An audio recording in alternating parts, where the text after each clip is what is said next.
Hello, everybody. Welcome to another exciting episode of The Sit Down, the New York City's #1 true crime podcast, hosted by me, Mike Recine, and it's tax season, everybody. So this episode will be dedicated to getting to your to all about taxes, tax fraud, paying your taxes, which you should do, and I'm joined by tax expert Dan Perlman, who always pays on time. How you doing, pal? I'm good, man. I can't hear me in that. Can you hear me? As long as you can hear me. Yeah, you can't? No. Hold on a second. Just for a second. Okay. Let me fix these levels. As you guys know, Matt can't be here. He was paralyzed in a skiing accident. So we wish him the best. He's paralyzed from the waist down. He got his taxes in right before, so yeah, which is a shame because you could have written off the wheelchair as a business expense. So I mean, just before we start, because we're going to discuss a documentary that we watched, but so you said you filed this year. I never my parents always helped me with mine, and now but my mom called me last year and was like, you owe $4,800 just from last year. That's a lot. That's a lot, right? It's a lot. Yeah. I think I got like that amount back. But you probably have had taxes withheld. I don't get anything really get anything withheld. Yeah. You know, it's tough because I don't know.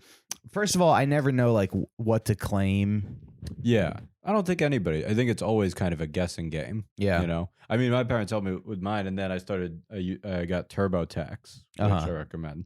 Because it's like you just do it online. They make it pretty easy if you skip a thing. Or we're actually sponsored by before you submit it. We're sponsored by Liberty Tax. Really? Yeah, the place that has old people dress up like the Statue of Liberty and hand out flyers. But as you're doing it, you can see how much. I was telling you can see how much you owe or how much you're getting back. So if you click a button, is it an app or is it software? It's software. You like download. I think it's like $100, but then it renews every year, so it's like worth. But it's just so as you're going, there's no mystery of like surprise. You owe $2,000 at the end, like because it's pretty straightforward, I guess. What you it's like it's the same for everybody in the certain bracket. Yeah, it's like you click something and then like we realize like, oh, I did that wrong. I don't want to whatever I just did there made it so now I owe money. So maybe I'll just click a different button. You know. My family had a restaurant for a long time, and one time I asked my dad, like, so I was like, so at the end of the night, like, you have a bunch of cash from revenue. So then what happens to it? And he goes, well, it goes in a safe, and then, you know, you're supposed to claim it, but nobody claims their income. Like, yeah. It just stays. Yeah. He goes, Jews, everybody does it. Jews, etc. Yeah. It's a rule of one. There's only one example. Yeah. But yeah, I did. I think I got like $300 back or something, $400. That's not bad. But you've had money withheld from work. Money withheld. What do you think of this? Should I claim the money that I make from moving? Because I feel like I work too fucking hard for it. Yeah, I think, and I get paid cash if it's off the books.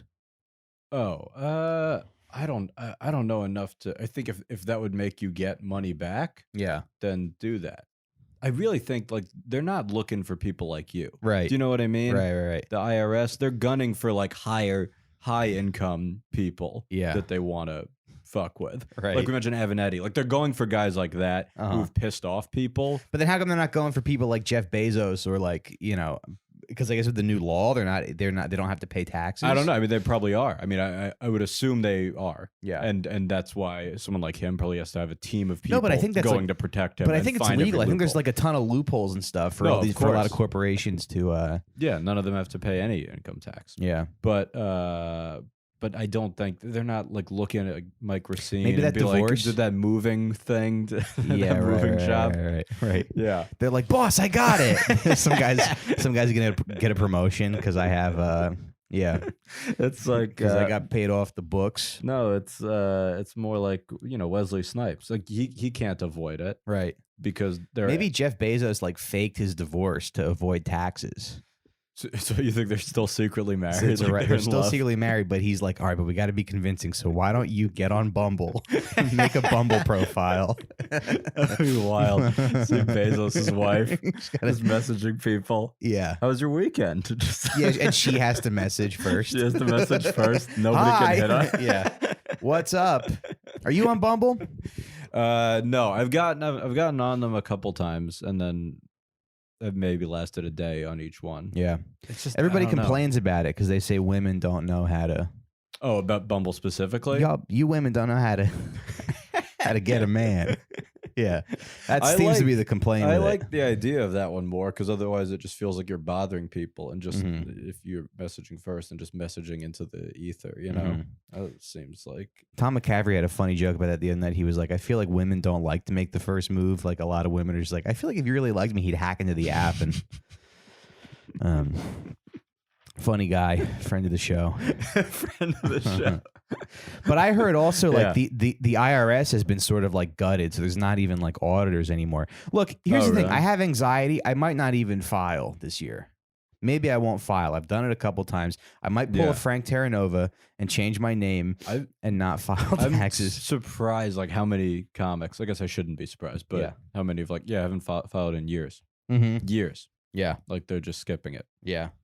But what's going to happen when you run for office like Al Franken? Well, that's the thing. You're so politically astute. Yes, eventually. Eventually, you're going to be a senator.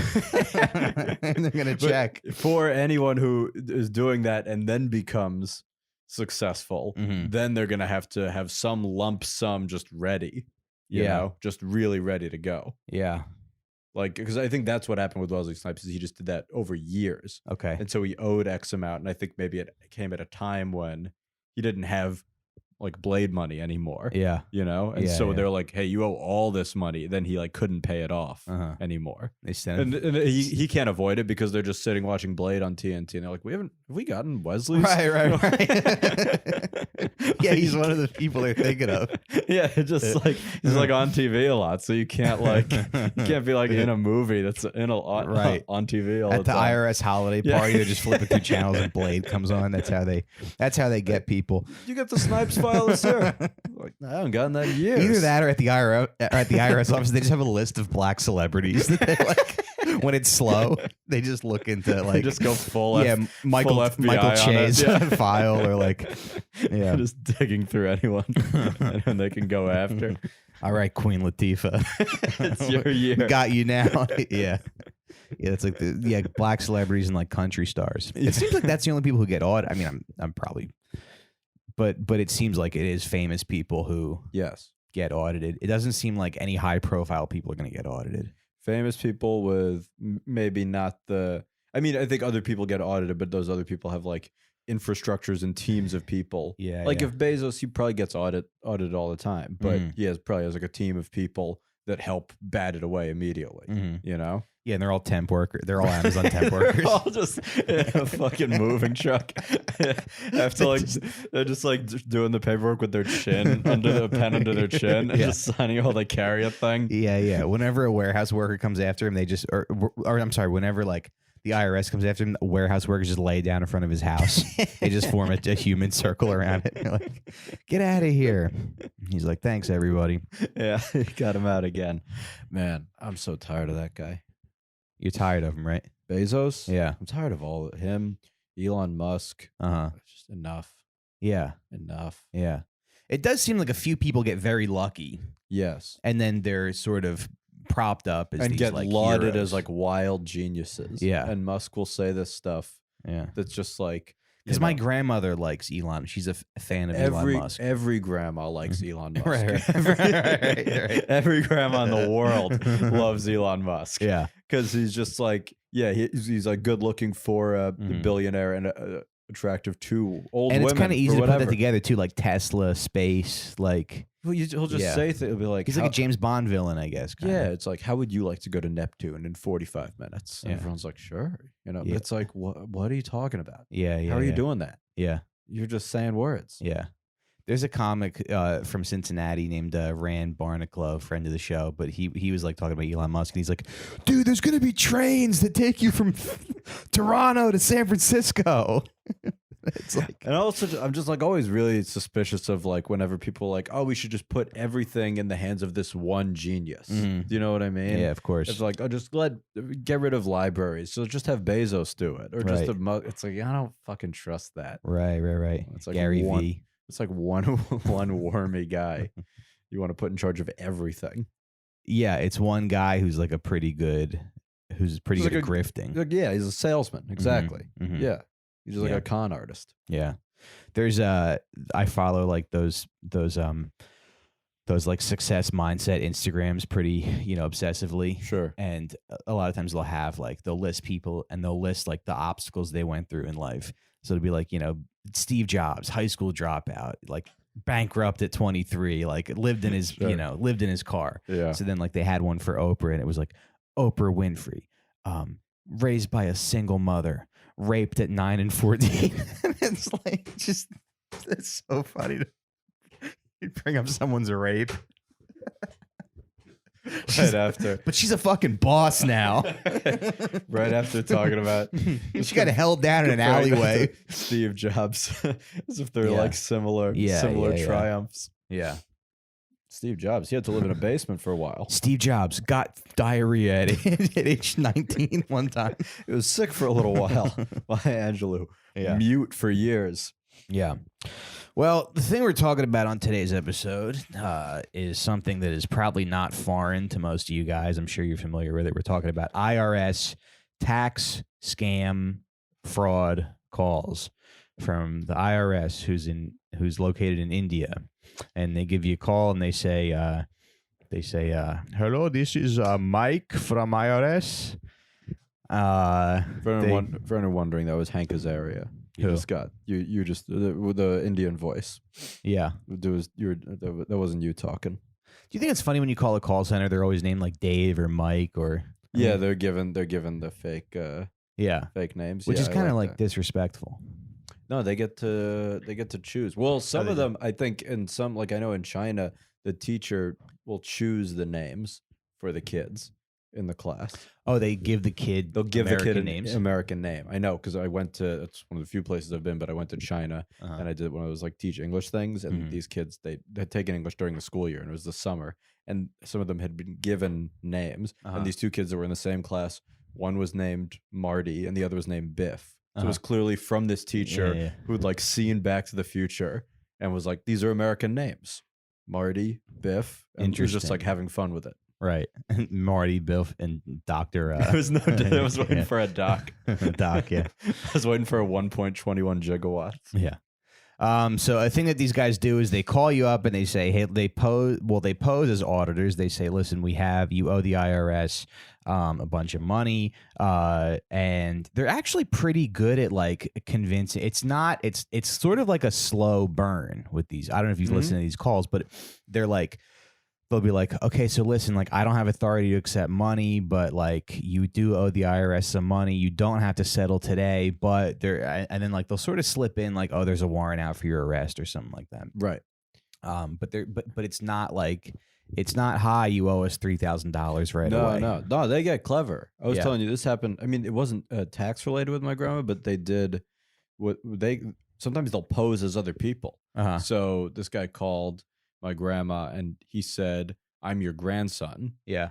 When I'm her only grandson. Okay. And does she have like dementia or anything? Or? She I don't know if it's dementia, but she needs help she doesn't admit she has. Like she's traded her phone in a couple times, not admitting her hearing is bad. She'll be like, the phones suck. And it's like, nah, your hearing sucks. Like she can't really admit that. Yeah. So I think she's losing it a little bit. Yeah. But so they call her and they said, it's your grandson. I was in a car accident in Las Vegas and I crashed this car and I need X amount of money by the end of the day or I could go to jail. Please don't tell mom and dad. Don't tell mom and dad. Don't tell anybody in the family. I need this money really quick. And you have to send it to me in like they do in these scams in iTunes gift cards.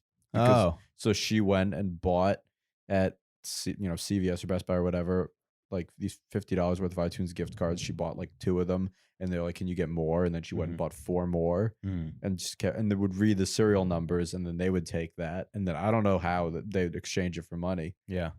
And then, so it was only some Best Buy employee that was eventually like, yeah, this doesn't make sense. Nobody buys all of the music in one day. Like, this doesn't really make sense. Man, have you heard about Spotify?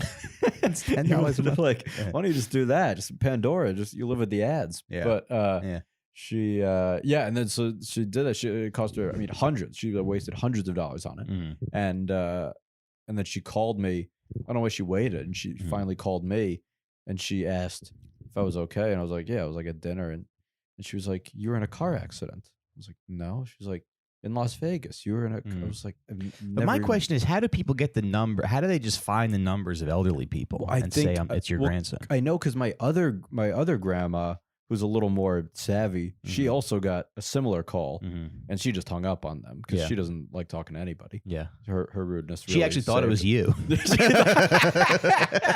She just, like, it's her grandson. She's like, email me, right? Text, don't call. It's like it's fucking Dan again. Good. I hope he rots in that jail cell. Teach him a goddamn lesson. So it didn't work on her. You know what's great? We should call my grandmother right now and see if she'll give me 200. So fun. Yeah, because I don't think if you pose as a scammer and see what happens, that would be really fun. Yeah. I fucking. So then she just wasted all that money, and because she would, like, if I was in some kind of, like, my grandma has no heart, and I honestly think that you don't think she would. I don't think she would help me if I needed it. No, maybe now, but I think 20 years ago she would have been like, "You're on your own." Right. My mom told me that when her and my aunts and uncles were sick, my grandmother would just put them in their room and shut the door and just wait for them to feel better. That's like an. I was just talking to somebody about, but that's an older school way of dealing with being sick. Yeah, and that's an issue I've had in like you can't get me sick. I got a factory job to be at. I got to go make bullets for the war. But if you had that's an issue I've found in like, because I was sort of raised, it's like when you're sick, you just kind of go into a corner and get better.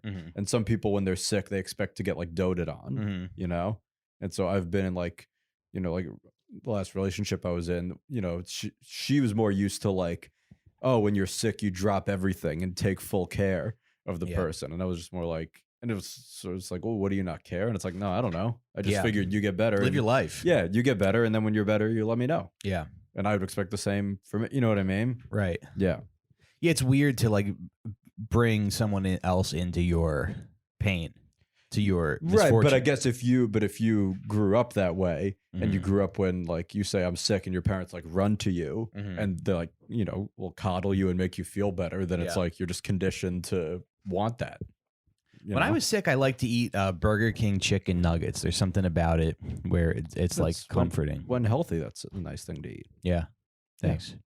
But they have the worst. I don't think that. I think probably Wendy's have the best nuggets. Wendy's and then is McDonald's the and best Burger King. across the board. You think? 100%. I don't even the burgers. I don't think it's close. I think I would go all Wendy's. Huh.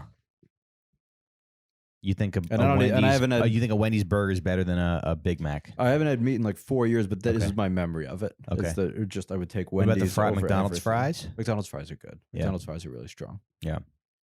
Well, anyway, so they call and they say, so I guess at this point, but what's kind of funny is like, you know, to most people, this would be like, oh, okay, see you later. They would hang up. But some people really do fall for it. And some people like somehow they go and they buy the iTunes gift cards. Yeah. Which they shouldn't even exist anymore. Like once they found out this is a scam. Yeah. That's on Tim Apple to like fix it, you know? Yeah, yeah. Like he should be the one. Like they should be doing this thing. It's like, okay, clearly there's some loophole here. Yeah. I don't know who's getting this anymore, but it's like there must be a fucked up thing where I think Apple. But then they could probably do it online if there weren't physical iTunes gift cards. The scammers, you mean? Yeah. Maybe, but if the problem is this physical card thing, so first step is just get rid of that and then try to figure out from there. Unless it's such a weird Apple jump. Enjoys the profiting off it, because I'm sure the most iTunes gift cards that are purchased for the scamming of old people. Oh, you think? 100%. Yeah. Now, yeah. Not maybe 2004 was different, but today, 100%. Yeah. They probably get a lot from just funneling from scammers. Right, because what else? Because anybody who's going to actually use it can just go online and buy. Who is doing that? Yeah. It's like, it's not even like it's for old people. Like if I got my grandma on iTunes, she wouldn't even know what to do with it. Yeah. It's for nobody. Yeah. except for that's so funny. The idea of like getting in your car, putting your seatbelt on, driving to the store so you can buy something that's going to go on your phone. Yeah, I mean, it's like, yeah, it's just such a removal from. But still, we used to get CDs and stuff, but now it just seems there's no reason to do that. Yeah, at all. Yeah, and but then you go to stores sometimes too, where like you'll go to a store and you'll go to like Home Depot or Target, and there's like hundreds of different gift cards that you can just. Which I feel like sometimes you do shows and they pay you in gift cards, and I'm just like, well, I'm never gonna. Did you ever make a gift card for your parents, like a book of coupons, like some chores around the house, or like you mean like a fake thing, like like good for Monopoly one money kind of thing? Yeah, like you make it yourself. That's sweet. No, that would be a good thing to do with kids. Yeah, no, we never did good that. for one clitoral massage to mom. You know, good for one sensual back rub to my hot mother. But I don't know how they find those old people. That's a good question. I genuinely I think they probably do like Yellow Pages, because that's the only. Oh, you think? Is it Yellow or White Pages? Which one is the one with people? White Pages. White Pages. So it's like they do that, and then I'm sure they probably. What's next? Blue Pages. Yeah, it's business. It's a government. They're government listings. A green book. So they probably. You ever see that Simpsons episode? Which one? Krusty's like doing stand up, and he's like, "You got the yellow pages, the white pages. I mean, what's the deal with that?" And Marge is like, "One's business, the other's residential." God, I would love that podcast just turn into that. Just quoting, just quoting the Simpsons. You could have a very long podcast by doing that. Yeah, it's not a long. Yeah, it's many. He's like, "What's next? Blue Pages?" And Lisa's like, "They have those. It's government listings." That's the best jokes, when you could just slowly puncture a hole in it, you know? Yeah. But there's some joke. Actually, there's some joke that a friend was telling me about where like some guy has a joke where he's like, "Oh, they have vending machines that sell electronics." Yeah, because I have $300 in quarters, and it's like, no, they take credit card. That was the first. Somebody worked so hard on that joke. You're just like a simple. It's just like a fucking debit card. Just pull out the one Jenga piece, and the whole house collapses. The guy just quits comedy and like goes insane. That's the first. Goes and holds a bunch of people hostage. Just like John Q. In a hospital. Like you see that Seinfeld special, the most recent one? Oh, no, but I think I know. Are you talking about the? Go ahead. The train joke. What? No. What? So this is the opening. This is the opening joke of his special, and he's like, "We all came here. We all came here." He needs to like just be launched into space with Musk. Like, Musk, damn it, him and Musk sending Seinfeld into space. Yeah. What about comedians in a rocket ship going to space? I'm so fucking staying there. I'm so fucking sick of having to listen to him. I'm so sick of because people act like he's this like authority on comedy. You know. So his joke, he's like, "We all came here, and how did we get here? We got on the train, but nobody's on it. You're not on a train. Jesus Christ. You're in it. And then what do you do in a cab?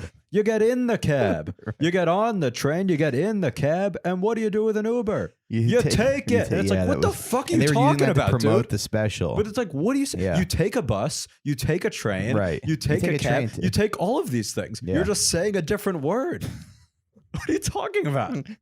Wow, you never really think about the language and how it. Yeah, and then he's like, "You don't live in Long Island, you live on Long Island." Right? Yes, there's that one. Yeah, but it's like, what do you mean? And it's like murdering, and it's like you're looking around like, is it murdering or is it just edited to appear that way? When he said "you take it," it gets like a huge up, like he connected the final dot of humanity. Yeah, you know, like it all made sense now. Chaplin did this rant one time. We were doing a podcast together, and he went on this big rant about how like comedy is like Jews are the least funny people because like comedy is supposed to be a guy like falling down the stairs, and then Jews are like, "Oh, let's write it down." He's like, "You are the least funny people to ever fucking live." And I think like we've been doing I just realized like 3 years ago that like comedy is for black people. Well, that's what you mean. Just them just being funnier. Yeah, like black comedy, just Def Jam type I comedy feel like is just obscure. Funnier. Yeah, like obscure black comics are funnier than famous white comics. Totally. you know? Totally. And I think like Jerry Seinfeld like made, I mean, along with like a bunch of other comedians, but like Jerry Seinfeld made white people think they could do comedy because you just have to go and talk about, you know, whatever. And I mean, I think that I just find that material like pretty boring.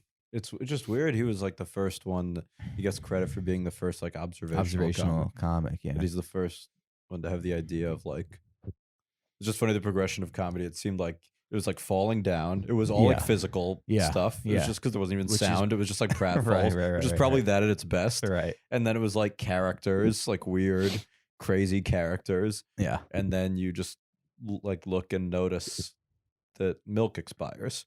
And that was like, and that's sort of like every and then now stage it's saying that rape is bad. It's gone. It's the only art form that's gone completely downhill.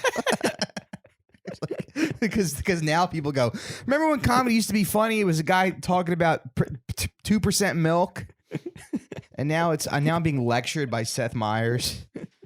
But then he puts tape over his mouth and has one of his black writers come out because he's not allowed to speak. Okay, so I do like when he does that. Yeah, I just like the break from him. Yeah. All right, everybody. I'm gonna flog myself while Muhammad Shabli comes out and talks about these issues. He puts himself in those old timey like stockyard things. He's like, but just they give him just enough space so he can hit himself in the head. Be like, bad white man. It is crazy. We were just I was just on because we were talking about like old shows like that, and I was just talking on Bennington was just reminding me of this. That like remember that old the What's Happening Rewind, that character. No. He was like the old sitcom. He was like this fat black character, and he was like the original break dancer. Yeah, and it was just like a sitcom. And every episode he would just break dance at some point. And he was overweight. Yeah, it was probably one of the, that's another pillar of comedy. It's just somebody, a fat person, just being fun, you know. Yeah. But so he would like, and so it's like a 22-minute episode. It's a fat person doing skinny people. It's just like 1 minute, at least 1 minute of a 22-minute episode at a time where there's 4 channels, probably 40 million people watching, just watching this guy break dance. Yeah, which is crazy to think about now. Yeah. If something gets like 1 million views, that's crazy. But it's like here, it's like every week they're like, well, we're gonna watch this guy break dance, and then we'll go into work the next day, talk about how he break danced. And he didn't have to like put his camera in his face and show himself going to the dentist. There's a huge crew. It's craft services. Yeah. Well, anyway, so I was gonna say, I mean, that is like a weird jump, right? Go buy these iTunes gift cards, but you know what they do is like they read the serial number and they oversell them. So there's a lady from Canada. They interviewed her on this documentary. She wanted to be referred to with a fake name. They called her Lucy. They altered her voice, which is weird because she's obviously Chinese. And it's like, man, you're kind of giving yourself away here. I was wondering if she was just like French or something, or just European, and then was like, give me a fake Chinese voice. She was some kind of Asian, but they like deepened her voice, so she was like, I don't know why. You know, she sounded like that's going to be what the Sith Lord sounds like in the new Star Wars that's coming out. Yeah. Bring me all Skywalker. But so Dan, I think you know this, but how much money do you think they got this lady for? Was it, what did they say, like $25,000? $25,000. That's crazy. Yeah. And she was like, I mean, this person probably has a mental illness or something, or she's just old. I think she's probably just old and like demented. Yeah. I think that there's a reason they go for old people. They're gullible. Yeah. They don't talk to that many people. They're not plugged in. Right. Do you know what I mean? Right. If somebody hits you up right now, this podcast should be for old people. I mean, if somebody a struggling podcast, but then it's for the elderly. They should. I mean, they should be like protection for them, but it's like. But if you're like, if somebody hits you up and it's a weird thing, you could text 20 people right now and being like, is this weird? Yeah. But they don't have that many. Who are they going to reach out to? Right. It's they call like their grandkids call them. They call their grandkids. They ignore them. Yeah. There's nothing. So they're just like, their okay. kids don't talk to them. Right. It's like sad, but it's like that is why they go for them, you know? Yeah. That's like pretty easy to fall. I mean, 25,000 in iTunes gift cards is crazy. It's crazy. Yeah. No, but I'm saying she probably has some kind of mental illness or something, or maybe it's a mental. I mean, but obviously, whoever did this is a piece of shit and took advantage of her. I mean, like, because what's the most amount of money that you can lose? I could lose. I mean, I lost like $3,000, in marijuana stuff, but I haven't sold yet. But like something like I think anything over, because I could probably take like a $3,000 hit and be like, this sucks, but you could move on, keep walking. Yeah. But you taking like all of somebody's money. Yeah, I mean that's especially like an older. I mean, yeah, that's just like destroys them. And also, I mean, that puts whole pressure on the rest of the family. Yeah. And they're like, Jesus Christ, now we have to take care of, it's it puts a whole added thing. Yeah. So it's a shame I mean, my takeaway is it's a shame this woman didn't have a husband to correct her. So if you are a scammer, if you happen to get a hold of like registries of who's in a nursing home, like the list of residents, that's probably like a gold mine. That's like a national treasure type of thing. Yeah, but then they can put an end to that, because once one person does it, they probably send out a bulletin or something. Maybe, but they all talk and they're all kind of deaf, so nobody quite hears what's going on. Why don't we do that? Let's compile a list of elderly people and just sell it. We'll just spend a long time and just sell it to that was a weird part of the documentary when they're talking. They're like, so do you think a few people being caught are gonna make them stop? And they're like, and he's like, no, I think the more people find out about this, that there's money to be made, the more people are gonna do it. So even this documentary, it's just you're giving people an idea. Yeah. Yeah. Some guy's texting me about he's like, you signed up for the secret shopper thing through Career Builder, and like we sent you a check. So like they sent me a check for $1,900, and they're like, deposit it and buy some gift cards.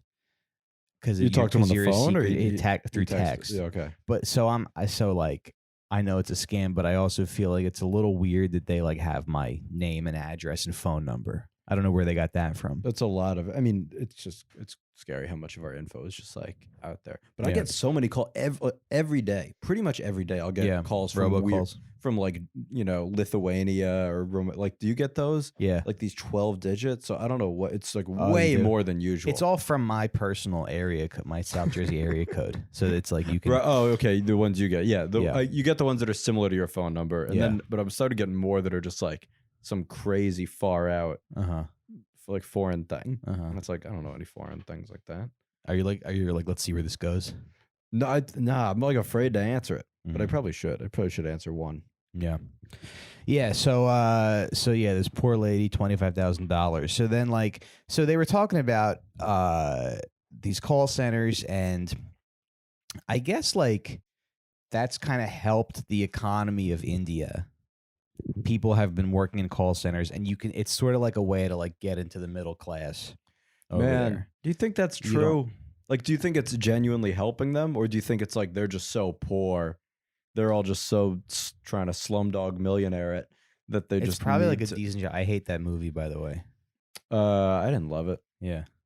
I didn't. I thought it was all right. It's one of those ones when it's like wins Best Picture. It's like, come on. I didn't like the end where it was like where at the end where they're like, it is written, like it's his destiny, and like where there's kids dying in the street. That is a very like Hollywood thing to do. Of course. Where it's like a lot of people die, but the hero is fine. You know what else Hollywood loves to do? They love to kill off like working class people. Like yes. I've noticed like someone like the bad guy will just kill a parking attendant or something, and it's like not that big of a deal. Or in like Fargo season 2, like the one guy just shoots this nurse. I mean, that's I was going up for a while. I was just like, because I rewatched Annie, I was like recapping the plot of it on stage. And the funniest thing about it to me is at the end, like Annie gets adopted by Daddy Warbucks. Yeah. But she's helped save by all these other orphans. Right. And then they're on their own. Yeah, it's like you might wonder what happened to the 6 orphans who also didn't have homes. It doesn't matter. Yeah. It's just they can't dance like her. She's got the funny hair. Who cares? Right, exactly. Right. It's like I never saw Pretty Woman, but it's kind of like a similar thing, right? Where what about all those other whores who took Julia Roberts for her abortions? And none of them get to end up with Richard Gere. None of them get to end up with Richard Gere. Yeah. The sexiest guy. He was for years. Yeah. Like, But that sort of says something about, don't you think, like the people's ego, like the ego of people who are Totally. who like write movies. They're like, there's like anointed or something. 100%. Live through the tragedy. Yeah. You mean like of who they kill off? Yeah. Because Totally. it used to be, you know, the trope, like horror movies, it was black people. Sure. But now it's just like, hey, a guy that works at the convenience store Right. gets killed. It doesn't really. Yeah. It doesn't. It's not really like a big matter. deal. No, it's fine. If it's just to help the other person grow. Yeah. You know, the main character. Yeah. Yeah. So as long as he's fine, Right. maybe he can get some blood splattered on his shirt, and that's like the wake up call. Yeah. Yeah. Yeah, because I remember, like, I guess Men in Black did that a lot too. They killed a bunch of the guy just kills a bunch of like I'd probably tow truck drivers and stuff. As a kid, I like, no exaggeration, probably saw that movie 6 times in theaters. Yeah. And all I really remember is their suits and the song. Okay. It all faded away. Yeah. Almost every Will Smith movie like that has completely faded away. The best scene is where they're doing the target practice thing and Yeah. he pops the little girl in there. They're like, wow. You know, It's one of those ones that you could never do today. maybe you could. It's a black cop. I guess. I don't think so. Like, Yeah. remember the Head of State when Bernie Mac gets off the train? I never saw it, but Bernie Mac is so funny. I'm sorry to go on this tangent, but No, he's go ahead. just like, he's the, Chris Rock is running for president. It's a premise that dated very quickly. Like, wouldn't it be crazy if a black guy became president? Right. He'd get shot right away. It's Yeah, like, yeah, all right. yeah. But so then he names his brother Just Bernie. painting the White House black. It's like, okay. Yeah. There'd be gold and Yeah, chains. It's like, what? And so he names his brother Bernie Mac to be the VP candidate. And there's a scene like where Bernie Mac gets off the train and he's just like walking cool in like a purple suit, and he just like slaps a man, he like punches a woman, he like slaps a child. It's like this crazy sequence for no reason. Right. Like he's just like, yeah, he's punching everybody. It's only like 2005 or something, but it's like they would never. It's let him pretty do that funny today. though. It's like a funny. He's so funny. Everything he says and does is so funny. in that. Yeah. But anyway, yeah. So I guess it's like India, right? They're kind of coming up, but they're also very poor. But they're going to be a superpower. But it's, I guess, I mean, I don't know that much about this, but I guess they're poor. They're probably poor because of British people. I mean, I got and this the need for tea. I got the sense. I don't know which for the hit, but I got the sense that India is like one of the biggest in terms of like inequality. You know, that they're, I mean, maybe even worse than here in terms of just like the people doing well there. Like I grew up with a guy who's Indian. His uncle was, lived in India and was doing well. And if you're doing well in India, Right. like that means even more than doing well here. Like Right. upper middle class in India, it's like you have like a mansion out there. You're like you're living like a huge life. That means your son can be a comedian and to chastise white people and co-op the black experience. Yeah, you know what's crazy about these white motherfuckers? Yeah. Yeah. And just FaceTiming from a palace in Mumbai. Yeah. But Y'all white people bugging. It's hard out here for a... But so, yeah, I don't think the call centers are going to be their way out. Because it just seemed like, didn't it seem like the people got busted in that documentary? They weren't the people running it. They were just like a few people making those calls, right? Did I misread that? It seems like, yeah, maybe. But also, like, these cases are pretty hard to prosecute because it's not like people can identify, like, who called them or I have no so, yeah, it doesn't seem like it's going away anytime soon. That was what I forgot that was what my grandma said when I was talking to her on the phone. I was like, I was in a car accident. And she was like, I talked to you. You were on the I was like, and once we got to the bottom of what happened, I was like, why did you think that was me? And she was like, I don't know what you sound like. Really? Yeah. It was some guy with an accent. I don't know. Yeah. It's like Indian guy. He said grandson. The magic word. Why would I question? Yeah. I guess that's the thing too. I mean, people like do some people because I kind of want to understand people who fall for stuff like this. Do some people just not like question things? Do some people think that? I mean, I guess people trust other people. Yeah, a huge mistake, but I think many people do. Yeah, but it's like, haven't you dated a Jewish woman at some point? You learn, what a lie. Yeah, what lies people are capable of. Right. I don't know. Yeah, I think I mean, they might be beautiful, but they're gonna rip your heart out. I think it's yeah. I think they just realize. I do think it's just when you get old. I think that's a scary thing. You're just alone all the time. You know. Right. But if you're an old person who gets scammed, I mean, it's not like it's a total loss. I mean, you did get to talk to someone for a few hours. You know, you didn't have to just sit alone and read a Daniel Steele book. I think my grandma, not the one who got scammed, but the other one, she likes the interaction sometimes. Like if the guy comes and fixes her cable, or the woman from the nursing home comes to like clean or whatever it is. You know, people need the social. Yeah, connection. You got to interact with somebody. Right. You know. So just think of it as a friend. You have a friend for like 4 hours. You have someone to talk to. A friend who you can be there for by giving $25,000 to and never hearing from again. Gift cards. Yeah, there's something nice about that. Yeah, exactly. So yeah, I mean, the gift cards, there's no paper trail. It's hard to trace, blah, blah, blah. But I guess it is important to remember that, like, if you get called by somebody with a funny accent, remember that the IRS will never call you. They only mail you stuff, and they don't. They give you a chance to like dispute the amount that you owe. I don't want to file taxes. I got to file a fucking. Should I just skip it this year? Yeah, skip it. Do next year. Patreon never sent me a 1099. That's on them. It's on them. Yeah. I say take the year off. You come back next year strong. So then I only made like $1,500. Yeah. But also, but I do think we should stop. Like, we should be. I mean, I kind of would used to do a joke about this sometimes. But after she got scammed, but it's like I do think we should protect old people. Like we shouldn't let like for kids. How if you have you could set up a firewall, so if they go to Disney or porn, it'll like redirect to Disney.com or something. Like we should have that same protection for the elderly. Yeah. Like if they try to go to PayPal, it should just reroute to a nice picture of an oak tree. You know, like something like so they wouldn't even remember. My grandma wouldn't even remember. You know, she'd be like, "Ah, a tree. That's probably what I wanted." Or he just redirects them to porn. Yeah, and they can just enjoy and just remember what it felt like for a human touch. Yeah, yeah, just to get an erection. You know, they're like just one last time. That used to happen to me. Yeah. Well. So yeah, that's what they say. They'll never call. I mean, I don't know. Like. I don't know what's left to talk about. I mean, it's just, I guess that's a takeaway. Like, people are poor.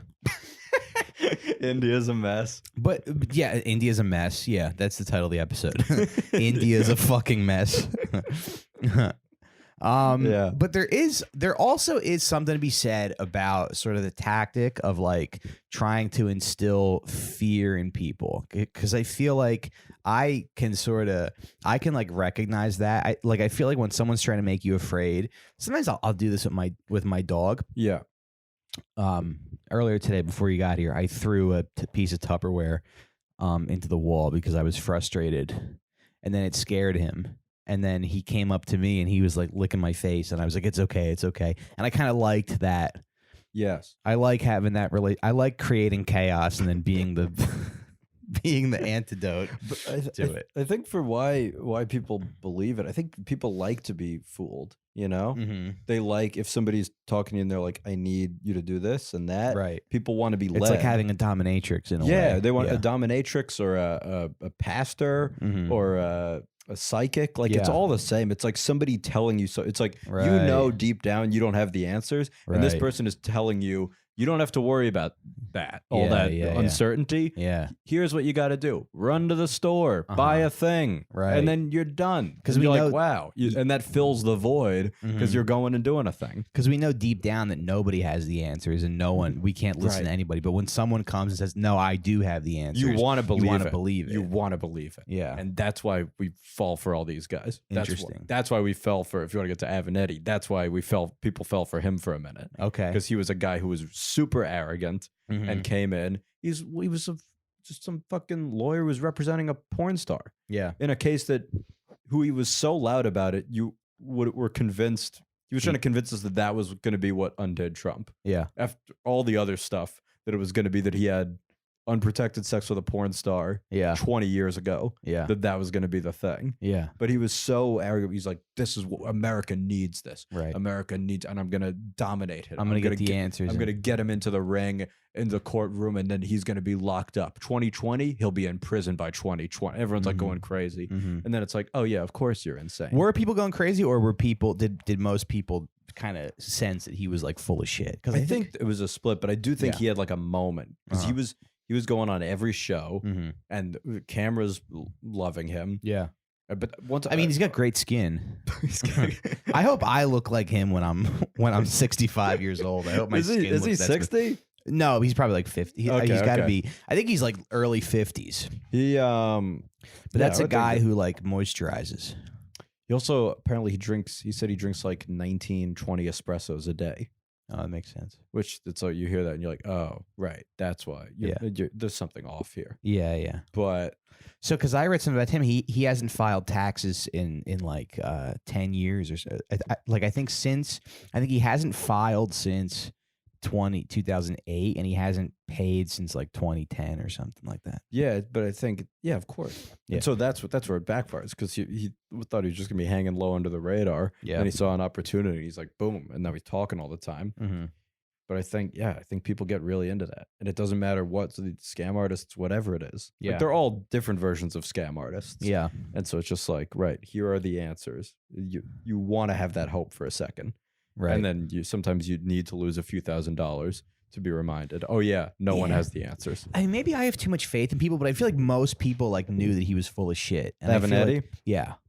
I think probably most people did. But there was definitely a time where I felt like, and maybe it was more just from the media, I felt like they were trying to make him a thing. They had him on every show. They would hint like, "So are you gonna run?" And he'd be like, "Well, if the people need a fighter." It was like, "Well, if that's my duty. If I hear the call, then it's like, all right, all right." Yeah, that's the thing too, because I think people do have a sense of like when they're being like grifted and taken advantage of, and maybe you can't always identify it, but I think usually you have a good sense of like who's authentic and who's trying to get something. Maybe. I think most people. But Trump won, and he's the ultimate guy like that. But I would argue that there's still something like kind of like genuine about him.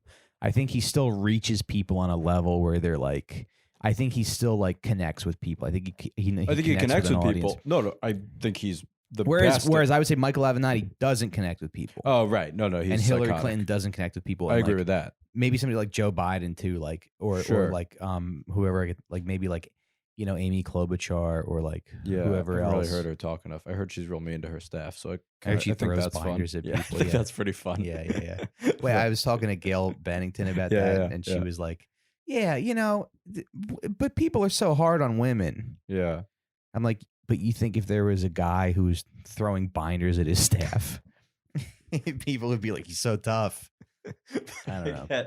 I get like maybe she was saying she's like being criticized more for that than she would otherwise, but no matter who you are, if you're a set, you can't be like throwing shit at your staff. You can't throw anything. Yeah, but if you want to be in the Recine family, you can. If you want to be president of my house, but you're talking about connecting with people. That's the most effective con artists are the ones that connect. That connect. And so, but there must be an element. There must be an element. On an intellectual level, you're like, I know what this person is saying isn't true. Yeah. I know steel mills aren't going to come back. I know we're not going to become a country that runs on coal. Like, I know what year it is. But emotionally, he's telling me exactly what I want to hear. And so I can't help but like him, you know? Yeah. And he's great at that. But I think people kind of like overlook that. I mean, there's something about like, because people go, these are all the times that Trump lied, and people don't care because there is a quality about him that's like sort of authentic, and it's unlike a lot of people who are running for president, where you just feel like they're condescending to you, and you kind of feel like they think that they're better than you. Like, I think Hillary did that. Hillary's kind of like the best example of that, where she goes, she's like nay-naying, and she was doing the nay-nay on Ellen. Sure. Because you can tell in the back of her mind, she's like, these rubes, they'll love this. And I think people are pretty consistently underestimated by stuff like that. But nobody liked that guy, is what I would argue. I think Avenatti, people followed him. No, I don't think anybody liked that guy. I think maybe we're talking about this, but that's the worst thing about Trump, is that it's made us have to pretend to like people who are otherwise horrible. Yeah. Yeah. James Comey. Stormy Daniels seems horrible. kind of right. But she seems kind of authentic.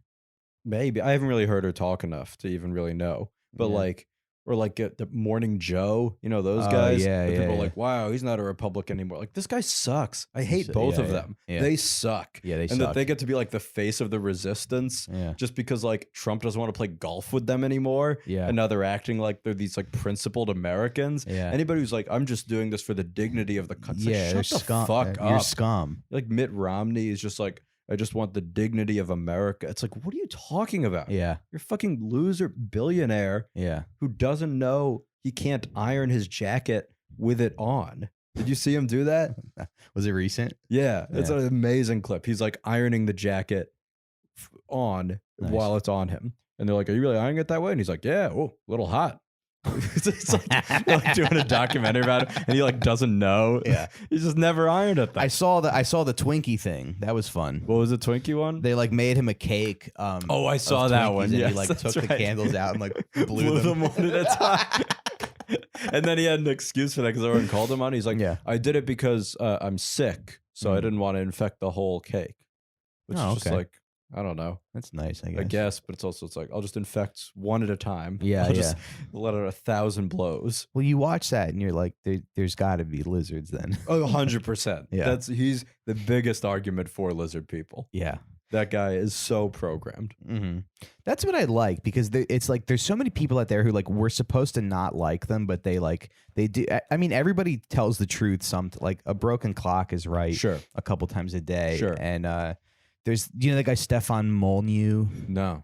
He's like, I mean, he's kind of a scumbag. He's big on that like race and IQ stuff. But he did have a tweet about late night comedy the other night where he was like, he was like, low IQ people love repetition, and that's why all this shit is so popular with these dumb liberals.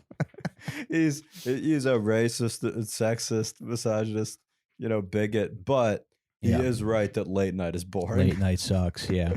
How many times can you say orange?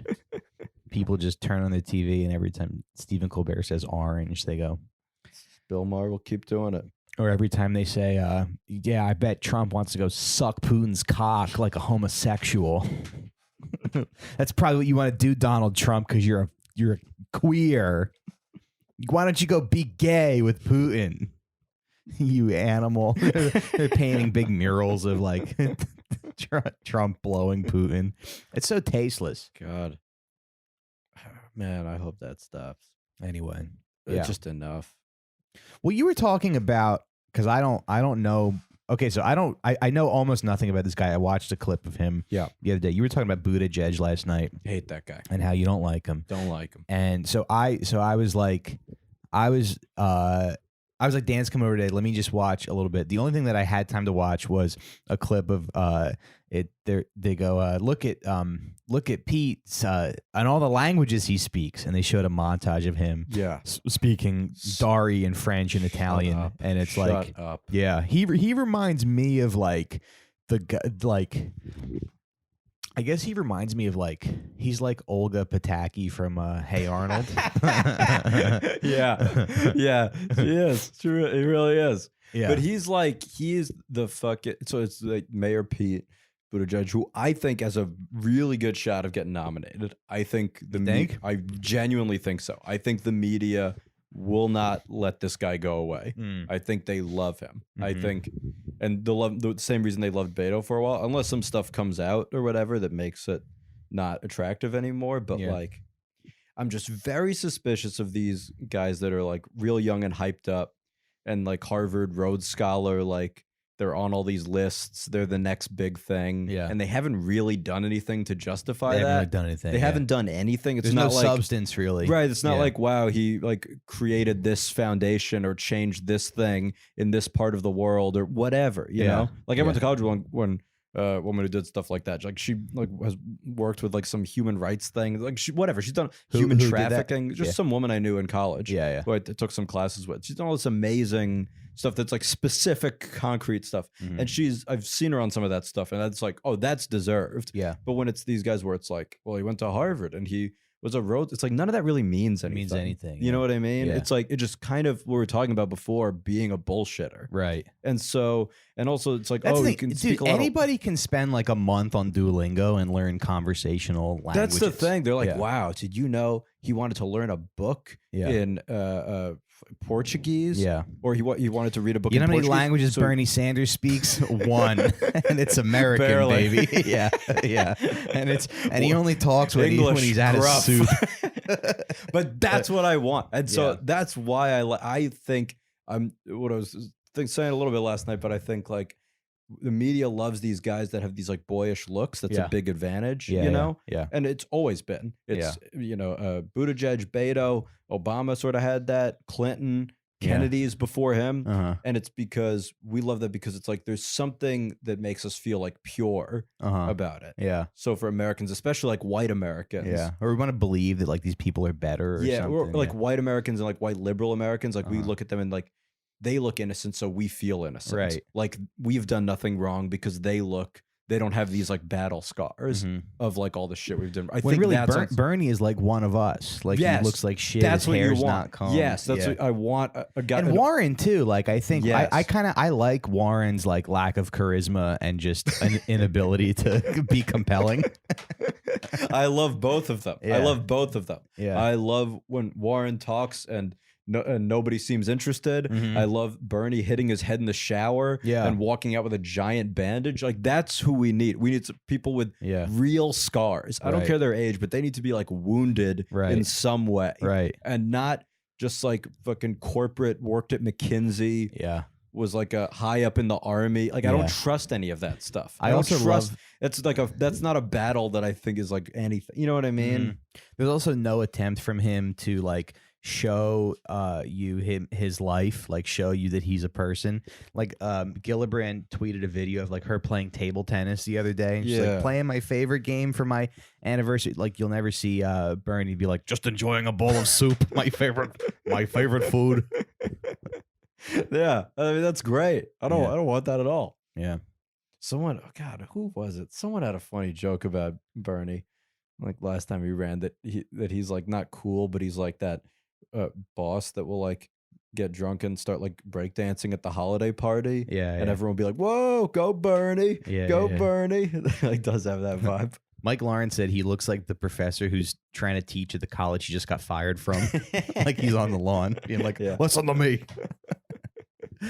But yeah, I think, but I don't. But then he trashed him. So we're gonna have some words about that. But I don't. Yeah, I just don't trust that guy, that Pete. I just don't trust him. I think he's just smiling and saying nothing. And also, anybody who comes back with like, anytime he's criticized, he's like, well, you have to take that up with my creator. And everyone, and like liberals are like applauding as if that's like, what are you talking about? Because he's religious. Yeah, because he's like Mr. Indiana. Yeah. Corporate. Yeah. Faith. Liberals love that army man. Right. But he's liberals love those contradictions. I think. But he's gay, and so Ellen is like in love with him, and all these people, everyone to me, they're just like adoring him. Yeah. I'm not sold. I think he is he is these Indian con artists. He's going to grift us all out of thousands. All these old people. I know my grandma. Imagine if 4 years from now you hear that it's like his voice over the phone. I'm like, so you owe some money. Emotionally is. They are all, Buttigieg is a product of all of them. Yeah. Are you willing to like give some of these people a pass because you go, oh, it's politics and you have to play the game a little bit and you have to, I don't know. I think you're going to say no. I feel like maybe comedy might be the same way, where you do look at some people who get ahead because they know what to say, because they're on Twitter being woke. Yep. And sometimes people do stay consistent and it like pays off for them. Yeah, it's weird. It's, you know. But I was kind of willing to give like Hillary a pass because I'm like, oh, okay, maybe it's because she's the first woman to get that high. I was too, yeah. I was never on the aggressive hate of her that everyone had. I voted for her. Yeah.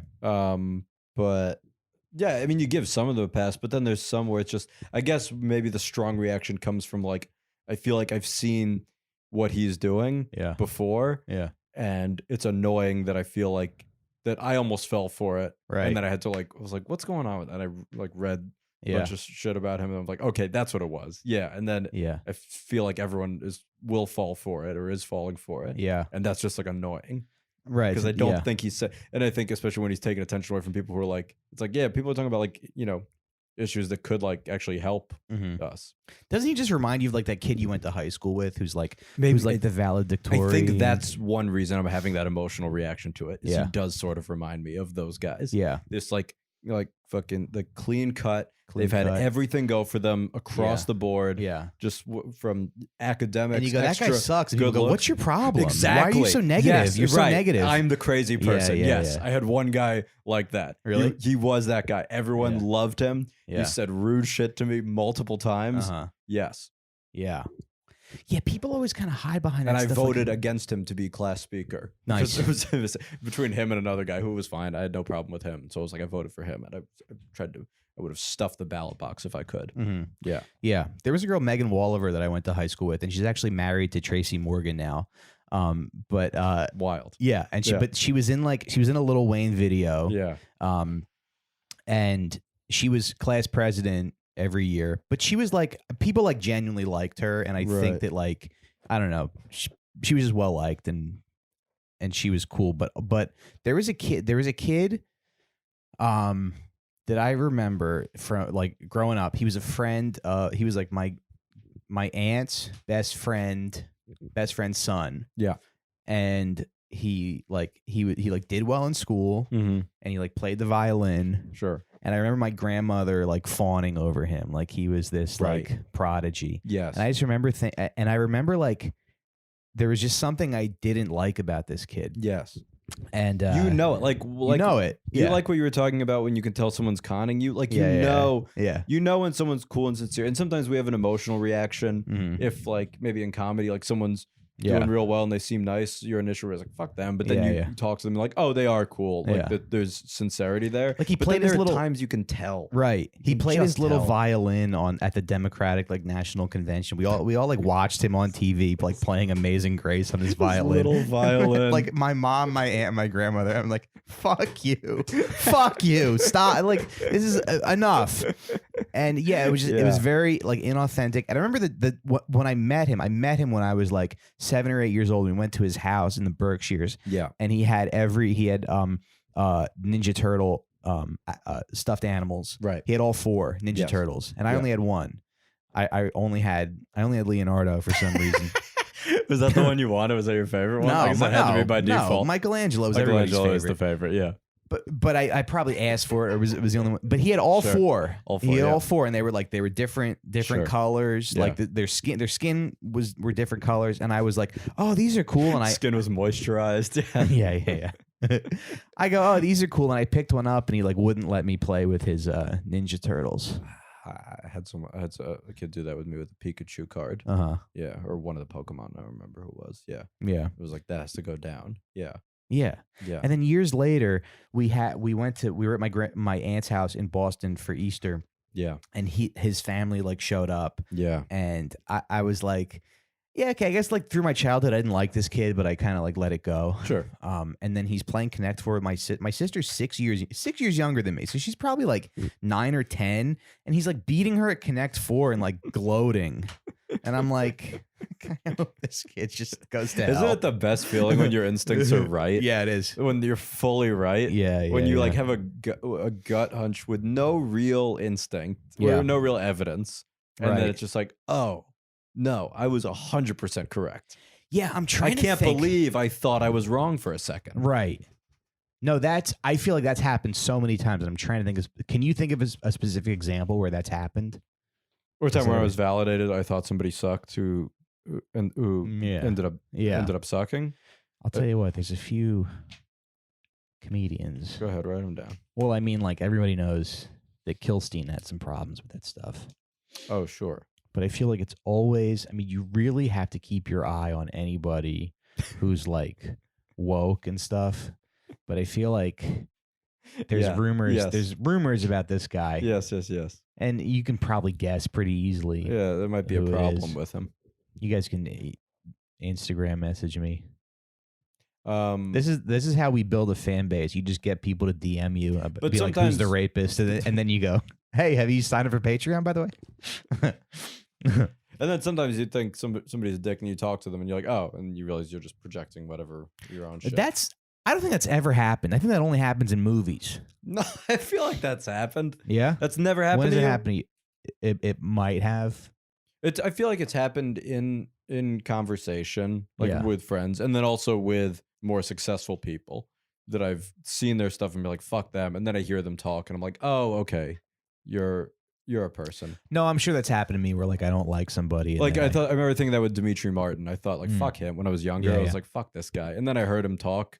Some interview somewhere, and I'm like, oh, okay, there's some like thoughtfulness there, and you seem like like not. It doesn't take a lot to buy my loyalty, though. I'll say that.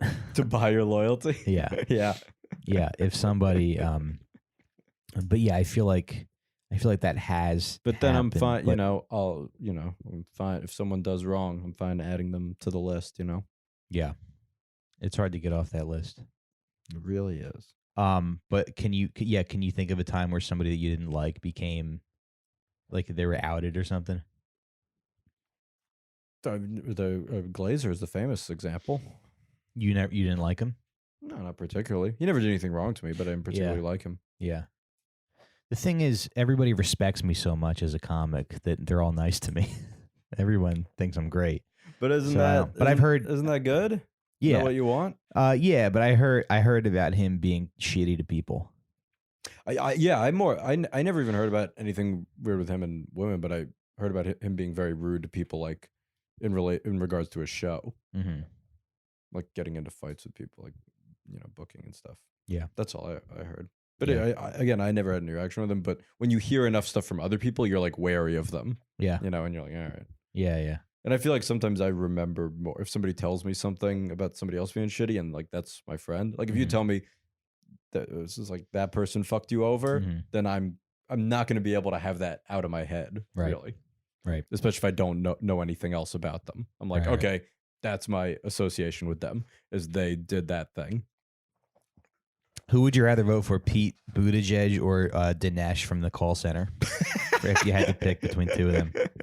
Oh, God. Probably. I think I would. Dinesh. Yeah. Right? He's just doing what he has to do. And also just change, It's all about change. Mm-hmm. Right. There's just something with that when they do that, like, oh, he speaks all these languages. It is very like kind of, that's like the Sorkin West Wing sort of mindset of like he's educated and like proper and speaks all these languages. It's it just feels very like high school, college. It feels like early 20s. It's just, it's like he is, well, it's like a resume building. It's like he's applying, what are you applying to college? You know what it feels like? It feels like when my friends first found out about Modest Yahoo. And they were like, no, but he's like a rapper, but he's a rabbi. Yeah. That he's everything. Because I think a lot of people fell for that. Yeah, I think, yeah. I just want to be early on this hate train. And we'll see. Maybe I'll just fade. Yeah. Maybe it'll just be Biden hugging people, shoulder massaging all the way. Yeah, you never know. Maybe that's why identity is like a trap that people fall into. What do you mean? Like, I feel like if I came out tomorrow and said that I was trans, I could take over the world if I wanted to. I could take over something. Yeah. I mean, it would be worth an experiment. Yeah. Someone should make that experiment. Yeah. But yeah, no, that identity thing, I don't know.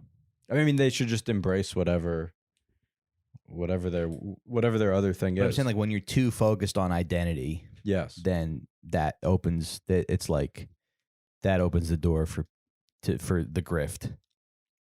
That's how grifters are operating now. Oh, I see what you're saying. I feel like every transgender person is a grifter.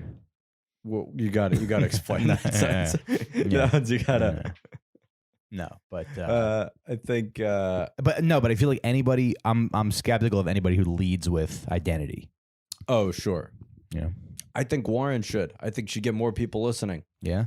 I think she should be like, I'm Pocahontas and I'm running for president. Damn right I'm Pocahontas. Yeah, damn right I'm Pocahontas. But she's not Indian. She's not Native American. No, she's enough. not. She's not. God damn. I don't know if she can run after that. She should just give up. Did you see that clip? She did one thing. He's done 1,000 things. Yeah, but she played right into his hands. She really shouldn't have done that. She should have just ignored it. But she also shouldn't have lied about being that. Like, no, but like you're talking about leeway. That's like, leading with identity. That really is. Yeah. Yeah.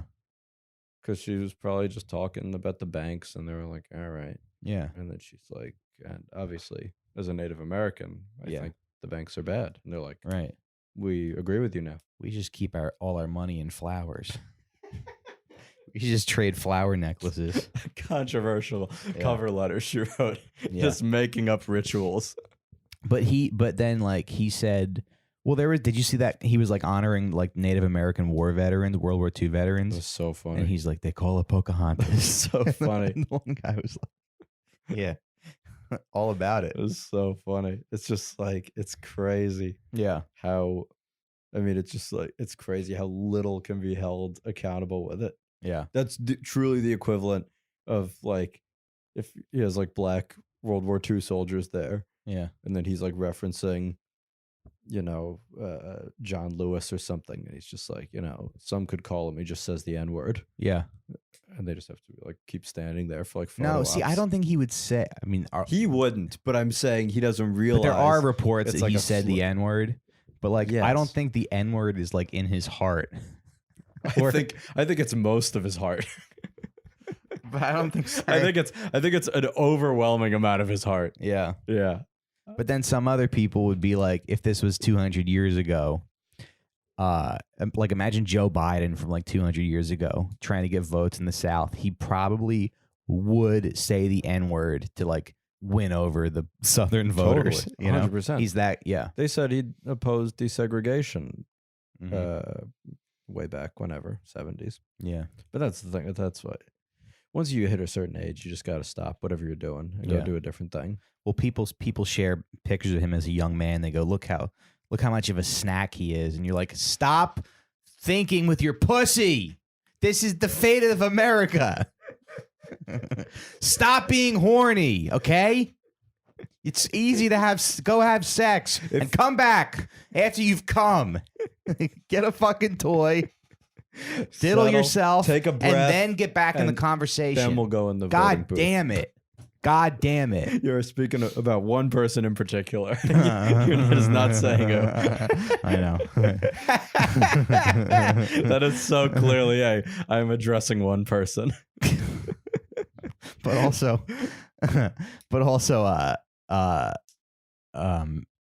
Amber had a post on her Instagram story because somebody was like, get someone who looks at you the way Beto looks at this woman.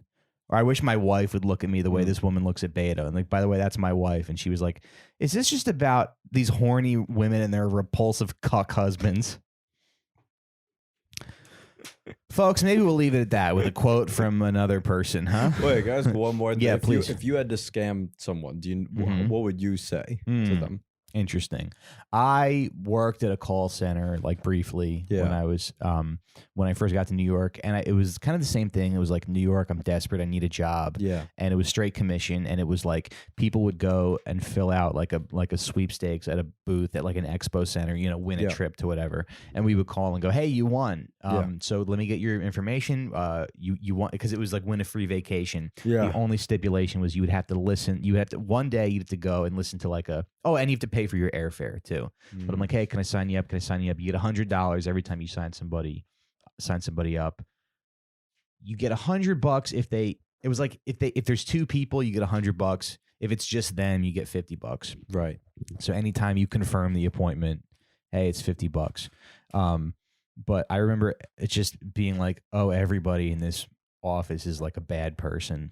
Right. It was all different types of bad people. Like the manager was this like mean gay guy, and then like the assistant manager was like this just like kind of dumb guy who probably like just didn't learn about morals. Yeah. And then there was also a guy, and then the people coming, because new people would come in and out every day. It was just like sort of a right. People need jobs. You forget about that. There's a lot of people, and they all need a job. 100%. But people would come in and out, and it was mostly poor people. And there was also one guy who worked there, and he had alopecia, so he had no hair on his body. What is that again? It's like where you have no hair. Oh, okay. And he would just like poke his head up from his cubicle like a little like hairless cat, and like look around sometimes. And then I would hear him at his desk, and he'd be like, I'm sorry, what the scam are you referring to? I don't know anything about this scam. It wasn't really a scam. You're just like getting people into a high pressure sales situation, right? To buy a timeshare. Yeah, that will come back to haunt them long term. Yeah. Has anyone bought a timeshare and been like, "This is a great idea"? You have to vacation. Thank God we bought the timeshare. Thank God.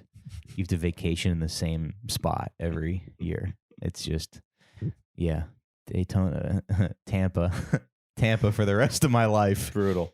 There's no reason to go there. Yeah. What would you do? I also worked for like a home improvement scam company, door to door, and I was good at it. Yeah. I believe that. Yeah, I was good at it. I was trying to think. I think like maybe a survey thing about TV. I just think that's what people want to talk about. Mm-hmm. So if you just engage them on their favorite shows, and then you get their info, like we can give you your shows before, and then you just get their info and do whatever with them. You just need some deposit. Oh, that's great, because everybody wants to talk about what TV show they're into. Right? Yes. So you give them room to talk about something they like, and they're like, "That's right. We actually have easy access to that. Yeah. You just need your info, just down payment." Hi, we need comedians and writers to recap Game of Thrones. 100%. Right. Yeah, it's like a new streaming service. Right. And they're like, "Whoa, I'm in." Even not.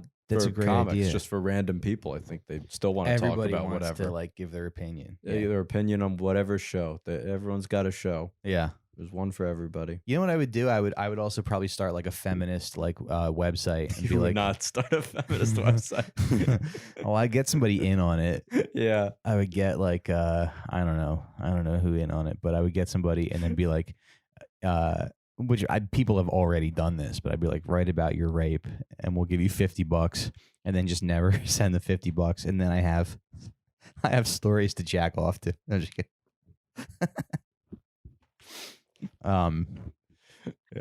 Yeah, but I think for a good scam, I didn't think we were going to go this long, but I think for a good scam, you definitely have to exploit. You have to exploit some need. Are you running late? Yeah, a little bit. Okay. Yeah.